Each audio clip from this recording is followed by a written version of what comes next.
Polar Comunicaciones, radio, televisión e internet, presenta Última Conexión, con los protagonistas de la noticia más importante del día.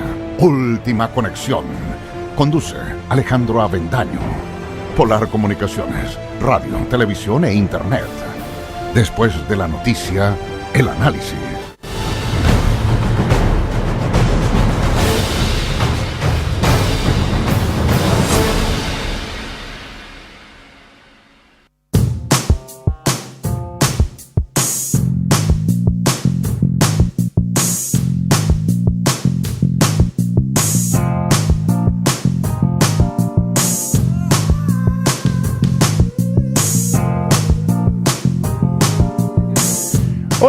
Buenas noches, estamos en Polar Comunicaciones en este día martes o miércoles, estoy perdido yo.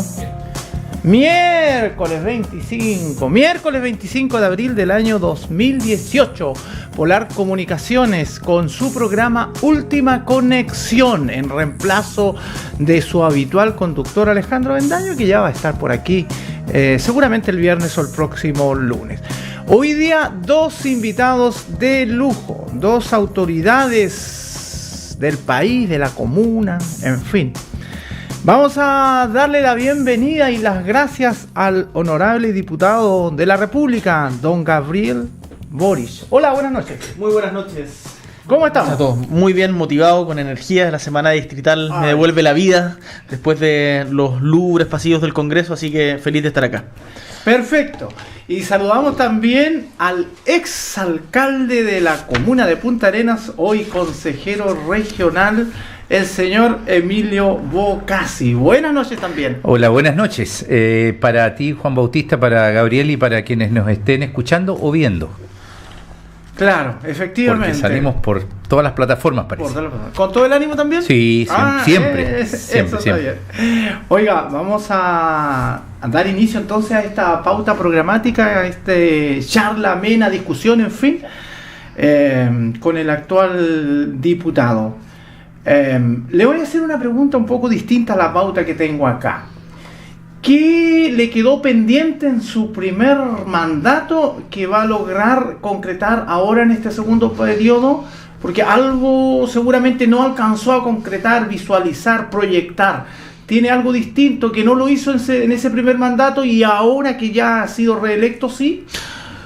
Yo diría que más de una cosa. El primer periodo como diputado fue un periodo de mucha soledad en el Congreso, porque éramos poquitos, estábamos al principio solo Giorgio Jackson y yo, y nos dimos cuenta de la frustración que significaba presentar proyectos de ley y que al final del día no teníamos ninguna capacidad de incidir en que estos se aprobaran o no.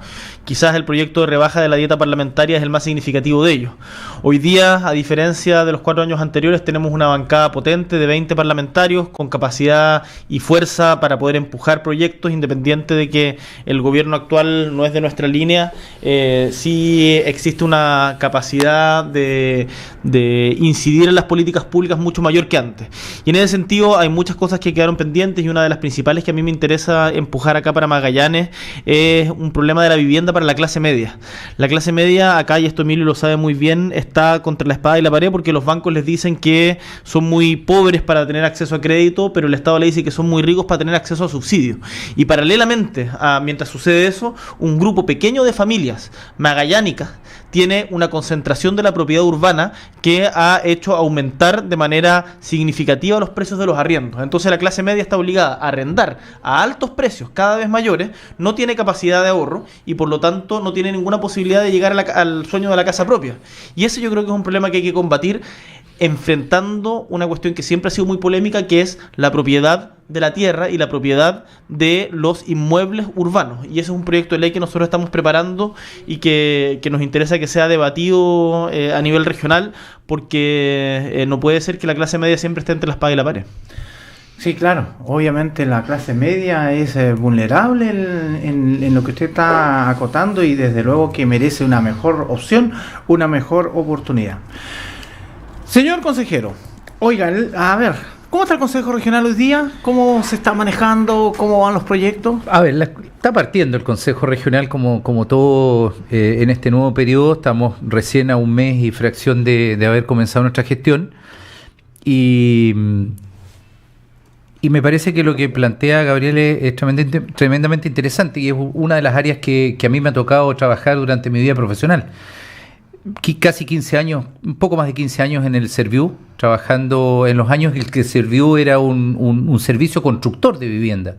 Estaba enfocado principalmente a la construcción de viviendas hasta el año 2003 más o menos. Y ahí hay una lamentable decisión política que se toma cuando el ministro Rabinet es ministro de la Vivienda y externaliza de alguna manera el tema de la vivienda en el país, forma estas famosas EGIS y hoy día las prestadores de servicio de asistencia técnica, y lo que ocurre en Punta Arenas específicamente y en Magallanes es que el Serviu deja de tener este rol y deja de, justamente un concepto que usó Gabriel, deja de equiparse, deja de comprar, deja de hacer gestión de terrenos, que era una cosa súper importante porque cuando tú te equipas de terrenos por parte del bien común, que en este caso es el Serviu o el Fisco o el Estado, tú puedes también regular los precios de las viviendas. Y lo que ocurrió entre el año 2003 y yo diría que hasta el año 2014, principalmente 11 o 12 años, es que hubo muy poca construcción de viviendas en la región de Magallanes, claro. Muy poca. Mucho menos que el promedio año que había. Y eso sería una cifra bastante importante de revisar, esa tendencia histórica. Y lo que ocurre hoy día, entonces, es que tenemos que equiparnos de suelo urbano, porque eso es en definitiva lo que te permite hacer políticas públicas exitosas para que no solamente hagas casas, sino que hagas buenos barrios. Y cuando tú compras buenas cantidades de paños de terreno, efectivamente puedes planificar a largo plazo. Y así ocurrió, por ejemplo, con el barrio Archipiélago de Chiloé el año 99, y así ocurrió el año 94 cuando se compró el barrio Silva Enrique. No era barrio, fue un gran paño de terreno, 30 hectáreas en la primera ocasión y 50 hectáreas en la segunda ocasión. Y eso te permitió planificar y evidentemente también en el entorno hubo negocios privados, pero se aseguró primero la vivienda, nadie se desfocalizó y efectivamente también existía la compra de la vivienda usada. Y esa compra de la vivienda usada, cuando se dejó de construir, dejó de ser no interesante, dejó de ser accesible para un público importante que ronda entre la clase media y la clase más necesitada. Y efectivamente se le pegan portazos del sistema público, calificándolo con muy altos puntajes, y del sistema privado, del sistema bancario, mercantil, se les califica como que no son acreedores o no son de la confianza de las entidades bancarias y no se les presta la plata. Yo creo que me gustaría debatir algo con lo que plantea Emilio, porque me parece que acá en este debate de cómo construimos ciudad hay algo que en esta planificación de construcción de vivienda no se pensó en ese momento, porque en ese momento no era un problema, pero la solución lo terminó siendo problema, que es la integración de la ciudad de la ciudad de Punta Arenas. Punta Arenas y todos quienes, bueno, yo tengo 32 años, pero recuerdo la Punta Arenas integrada, la Punta Arenas sin rejas en las casas, la Punta Arenas en donde, pero no tanto tiempo atrás, en donde en el fondo todos nos encontrábamos independientes de la clase social en los mismos espacios. Y eso, desgraciadamente, con la ampliación de la ciudad, se ha ido terminando justamente porque desde mi punto de vista, y esto puede ser un debate abierto, no creo tener una única verdad, pero se fue expulsando a los sectores más pobres hacia la periferia, en particular de lo que es la avenida Carlos Ibáñez hacia el sur y de la Frey para arriba, sin generar espacios de encuentro y sin generar polos de desarrollo alternativo como ciudad. Y al final del día, por ejemplo, lo que pasó en Archipiélago de Chiloé, en donde incluso tienes un edificio abandonado, todavía me parece que todavía está abandonado un edificio ahí que estaba medio ladeado, no sé si te acuerdas, en Archipiélago, y se terminaron generando poblaciones sin posibilidad de desarrollo urbano posterior. A diferencia de, por ejemplo, lo que se hizo con la villa de los pueblos originarios. Ahora la última que está. La última hace poquito, Manuel Rodríguez al final. Sí, muy bonito. Yo creo esto no es con ánimo de culpar a nadie, sino más bien de preguntarnos de cómo a la hora de construir ciudad hacemos que la ciudad que construimos sea una ciudad para todos, de todos, y no separamos entre la cantidad de ingresos que tiene cada uno. Yo creo que esa era una característica importante de Punta Arenas, que además termina incidiendo en la calidad de vida, en los índices de delincuencia, en el aseo y ornato en la ciudad en la medida en que tú la sientes como propia. Claro. Me parece que es un debate que tenemos que tener presente todos los sectores políticos a la hora de cómo se planifica la construcción futura. Pero ¿y qué vamos a hacer para eso? Para mejorar lo que usted está manifestando. ¿Qué? ¿Algún proyecto? ¿Algo a discutir a nivel nacional, local? ¿Cómo? Mira, algo que decía Emilio, que a mí me parece importante, es recuperar el rol del Estado como no solamente mediador entre las constructoras inmobiliarias, sino derechamente como gestor inmobiliario. Incluso, es más, yo por lo menos soy partidario de que el Estado en las zonas extremas debiera tener, pensando en una economía de escala, constructoras propias. Porque acá muchas veces hay constructoras que han hecho un sendo negocio con la vivienda y con toda la intermediación que existe para poder llegar a la construcción de vivienda, finalmente termina siendo un negociado para algunos, y la casa que se recibe finalmente por la familia en barrios muchas veces achoclonados donde no se puede pasar, no termina siendo satisfactoria. Entonces creo que la vivienda no tenemos que debiera ser uno de los temas que saquemos de la esfera del negocio, y pensarla más como un derecho social, el derecho a la vivienda digna, y creo que ese es un debate que tenemos que dar como sociedad, a lo que hay ciertos sectores, en particular la derecha, que siempre se han opuesto. Sí, claro.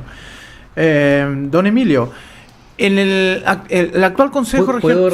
¿Puedo redondear? ¿Puede redondear? Sí, pues sí, para eso está usted acá. Pues. Mire, bueno, efectivamente, a ver, las últimas experiencias que hubo de autoconstrucción o de construcción asistida por el Estado se remontan al año 67-68. Población gobierno de Frey. Sí, gobierno de Frey. Yo no tengo conciencia de ello, pero conozco de la historia y me he preocupado de revisarla. Y efectivamente se construyen en Punta Arenas, en la Villa Gobernador Viel, en los sectores de autoconstrucción de la calle Manantiales, también las casas del Ovejero. El Ovejero, las casas de 2 pisos y las casas de 1 piso. En Puerto Natales también, todo lo que es la calle Ladrillero, la calle Carrera Pinto. Y que fueron muy buenas viviendas que fueron proyectadas por los arquitectos en su momento de la Corvi, pero fueron construidas muchas veces por los vecinos, y en algunos casos las partidas más específicas fueron construidas por empresas constructoras, pero fue una autoconstrucción asistida, por decirlo de alguna manera, que me parece que es un modelo mucho más cooperativo, mucho más interesante. Y luego, después de vuelta a la democracia, se viene recién a recuperar una calidad de vivienda entre el año 97 y el año 2003, muy corto, y a mí me tocó protagonizar, ser jefe del departamento técnico del Serviu, y fuimos constructores de vivienda, pero lo primero es tener la guaripola, y la guaripola en la ciudad significa tener suelo. Teniendo harina se pueden hacer empanadas. Y en definitiva, vuelvo a repetir esa política, y yo lo dije varias veces en este mismo canal, el ministro Rabinet, cuando asume el año 2003 como ministro de la Vivienda, extirpa de los Serviu la capacidad de planificar y de gestar. Y es más, la externaliza. Y en esta región se notó mucho porque además siempre ha habido un monopolio en la vivienda. Hoy día hay un par de alternativas, pero en definitiva hay un monopolio en la construcción de vivienda y los precios se han elevado en forma exponencial, y la verdad es que hoy día lo que se necesita, y no por un tema dogmático, se necesita un Estado constructor mucho más fuerte en la región de Magallanes. Y hay un monopolio en la construcción de vivienda, y hay un monopolio también, quizás un monopsonio, en las viviendas que se arriendan. Incluso no solamente las viviendas que se arriendan a personas particulares, sino los inmuebles que se arriendan al Estado. Sabes que yo me caí sentado, para decirlo, cuando supe que Gendarmería... Donde yo trabajo. ¿Tú estás trabajando? Estoy trabajando como simple arquitecto en Gendarmería. Bueno, Gabriel. tú estás, sí. No tenía idea. Sí, pero que es la ex Universidad del Mar. En la ex Universidad del Mar. La de Jorge Montt. Sí. Sí. ¿Y quiénes no me son tocó fijar el precio. Pero yo no tenía idea de eso. Te lo decía por otro motivo. ¿Quiénes son los dueños de la sede? La comercial inmobiliaria Nanduani. ¿Y sabes comercial inmobiliaria INI. ¿Y sabes cuánto le pagan? ¿Cuánto paga? Una buena cantidad de dinero. Pero son no varios, tengo el, pero eso lo paga el Estado o el Estado cada paga servicio. el Estado cada servicio paga por arriendo varios millones de pesos. Yo me atrevería a decir ¿sabes qué? Perdón, Gabriel, yo estoy en la idea, y se lo voy a consultar, lo voy a preguntar en sesión de Consejo Regional, y creo que tú también tienes todas las herramientas para investigar cuánto dinero está gastando el Estado de Chile en la región de Magallanes. Y es una cantidad sideral de recursos, y eso habla también de nuestra poca planificación para efectivamente estoquearnos y estoquearnos de los inmuebles para que dejemos de pagar arriendo, que ha significado que en algunos casos algunos propietarios en 3 o 4 años han pagado inmuebles como ese. Sí, claro. O sea, claro, en 3 o 4 años terminas pagando y la proyección del servicio público es mucho mayor que eso. Claro. Yo soy partidario y creo de que en casos de necesidad pública como este es totalmente legítimo pensar en la expropiación. No puede ser de que un privado compre a remate a precio seguramente mucho más bajo del valor comercial que hoy día tiene un terreno como ese y después se lo arriende al Estado y el Estado termine pagando mucho más del valor que efectivamente vale. Sí. Es porque eso al final son recursos que se podrían estar utilizando en otra cosa. Y eso es lo que me parece que ha habido una falta de visión del Estado respecto a cómo nos desarrollamos y cómo construimos ciudad y cómo pensamos el problema de la vivienda y el espacio público. Así que va a ser hincapié en ese tema, ¿va a hacer alguna indagación, algo así? Bueno, ese tema nos interesa mucho. Nosotros estamos viendo, por ejemplo, qué es lo que va a pasar con los terrenos del Pudeto. El Pudeto tiene... mira, déjame ponerte 2 ejemplos respecto a esto. Uno es el Pudeto, que tiene un paño importante que ya fue entregado por parte del Ejército a bienes nacionales y todavía está en discusión qué es lo que se va a hacer ahí. Nosotros somos partidarios de que en ese sector se construyan viviendas sociales de manera integrada y además un consultorio, se recupere la laguna como espacio público y además un consultorio para justamente la zona de la Calisto y de todo el sector que hay por allá. Pero Gabriel, la laguna y algunas hectáreas para construir la vialidad estaba comprometido en el plan regulador cuando nosotros lo gestamos y el plan regulador que ha aprobado al término de nuestra gestión, el Pudeto o el Ejército tenía que entregar la laguna, eran 3 hectáreas, sí, por lo menos para... Es ¿Lo que después yo salí el 6 de diciembre, el plan regulador se aprobó el día 28 de diciembre del año 2016, pero ese era un compromiso. Era un compromiso y entregaron ya parte de los paños a bienes nacionales, el resto todavía estamos averiguando en qué condiciones está, pero el punto es que ahí, en el centro de la ciudad, o sea, en el centro arriba, digamos, el centro geométrico de la ciudad, de la ciudad, se pueden hacer cuestiones muy interesantes que nos devuelvan la vida común en la ciudad. Y déjame ponerte otro ejemplo, que esto a mí me parece que debiera ser importante, como más que denunciarlo, advertirlo. El Club Hípico. Ahí hay otro. El Club Hípico. ¿El Club Hípico cuántas hectáreas son? ¿13? No, 22. 22 hectáreas que hoy día, que fueron, un poquito contar la historia, fueron donadas en su momento a la Municipalidad de Punta Arenas y fueron vendidas, no recuerdo en qué fecha, a una sociedad. Hoy día la tienen la sociedad Otway. Y en ese terreno no se hace absolutamente nada. Hay un bar, el Checkpoint, que es bien interesante. Tiene además juegos de video. Bueno, tiene un rollo bien interesante. Hay un local de comida rápida. Pero todo ese terreno está absolutamente abandonado. ¿Y qué es lo que pasa? ¿Qué es lo que yo sospecho? Es que los dueños de hoy día de ese terreno, que lo deben haber comprado a precio de huevo en su momento, están esperando que suba el valor de uso de suelo, que cambien que cambien el uso de suelo, que suba el valor de precio, que suba el precio del suelo. Gabriel, pero eso no lo lograron. No lo lograron. Incluso nosotros empezamos a discutir el plan regulador cuando estaba Mimisa como alcalde. Y yo era presidente de la Comisión de Infraestructura y fue uno de los pocos acuerdos que tuvimos todos los concejales. Nosotros le dijimos que no, incluso apartamos ese tema, dijimos ese tema, preferíamos que quede por ahora tal cual, porque estábamos exponiéndonos al chantaje de que teníamos que considerar el terreno y ahí iba a venir la metida de lo que se llama... Lo recuerdo perfectamente. Y efectivamente todavía está en tierra y ellos no tienen ningún atributo respecto de poder modificar el plan regulador, al menos que este consejo, que yo espero que no actúe así, y este alcalde efectivamente tome esto, lo acepte y efectivamente le cambie y le entregue mucho dinero a cambio, porque en definitiva, como tú le cambias los atributos, le está regalando muchos miles de millones de pesos. Ese es el punto, claro, que hoy día tenemos también, además del Pueto, 22 hectáreas en el centro de la ciudad que están destinadas a nada. Entonces, ahí yo creo que también pensando en la planificación urbana, el Estado debiera hacerse cargo de, y en conjunto con la municipalidad, por cierto, de cómo utilizamos ese espacio. Yo creo que el terreno del Club Hípico debiera ser expropiado y pasar a ser propiedad pública para, por ejemplo, construir un parque, construir estacionamiento subterráneo, hacer una conectividad que vaya de norte, de cerro a playa.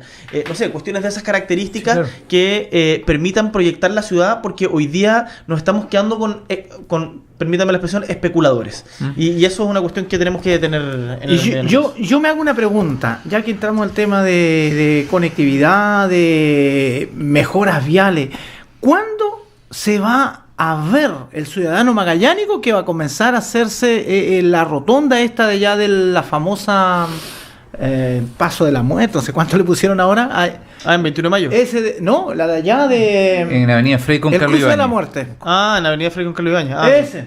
No, yo no sé si ese sea un proyecto, Juan Bautista. A ver, habría que revisarlo mucho. Yo no sé si un paso no se va a llevar efecto. un paso a nivel sea efectivamente la solución. Ahí tenemos un humedal, tenemos un montón de consideraciones que, o sea, es un proyecto para revisarlo con harta acuciosidad. Claramente hay que regular ahí el cruce, hay que mejorarlo, pero yo no sé si necesariamente el paso a nivel o a desnivel sea la solución de ese sector. Yo creo que es mucho más simple poner un semáforo. Un semáforo o Pero- rotondear como se hace en casi en muchas ciudades, con la complicación que tiene, pero un paso sobre nivel sería una obra faraónica. Estamos hablando de suelos que no son de muy buena calidad. En Punta Arenas en general los suelos son bastante malos y en ese sector en particular son aún más malos. Acuérdate que el agua está... Tenemos un caso dramático que es el cementerio, Cruz de Fragua. Entonces ahí tienes... más dramáticos que me ha tocado ver. Exactamente, entonces tienes ahí un tema que no es tan fácil llegar y tomar una decisión, que yo espero que cuando llegue se discuta ampliamente.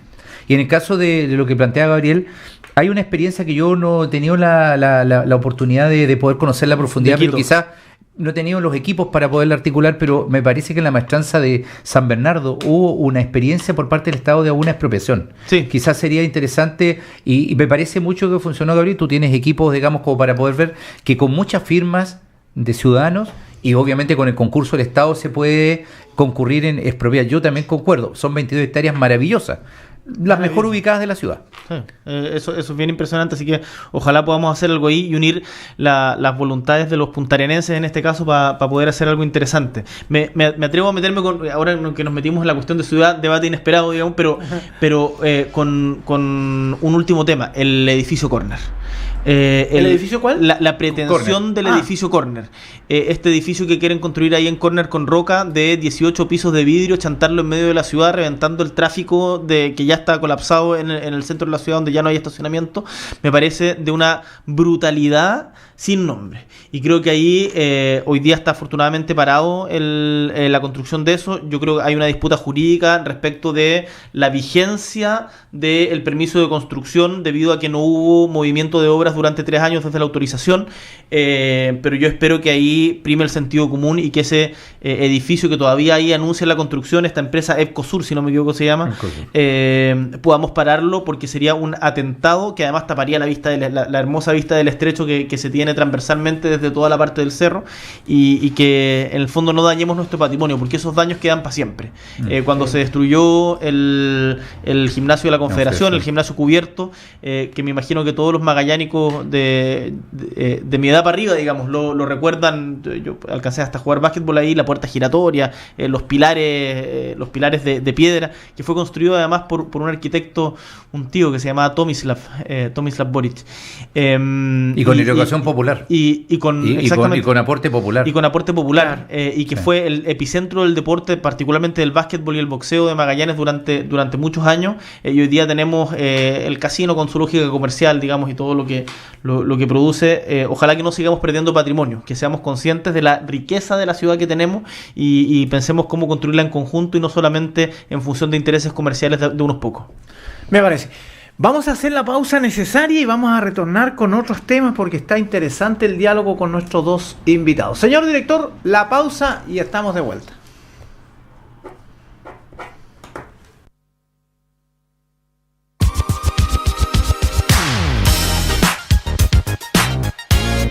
¿Quiere comprar una carcasa de celular o tablet? ¿Alargadores, audífonos, batería, parlantes, chip o hacer una recarga? Ahora una nueva alternativa.